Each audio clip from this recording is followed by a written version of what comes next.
اے اہل اسلام، اب اللہ اور اس کے رسول کی طرف سے ان مشرکوں سے جن سے تم نے عہد کر رکھا تھا بیزاری اور جنگ کی تیاری ہے۔ سو مشرکو، تم زمین میں 4 مہینے چل پھر لو اور جان رکھو کہ تم اللہ کو عاجز نہ کر سکو گے، اور یہ بھی کہ اللہ کافروں کو رسوا کرنے والا ہے۔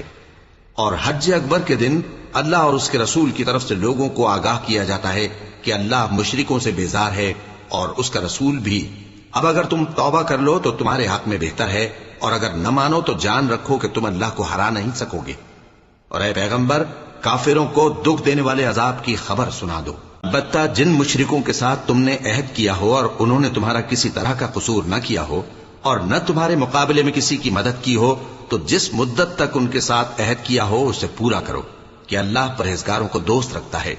بس جب عزت کے مہینے گزر جائیں تو مشرکوں کو جہاں پاؤ قتل کر دو، اور ان کو پکڑ لو اور گھیر لو، اور ہر گھات کی جگہ ان کی طاق میں بیٹھے رہو۔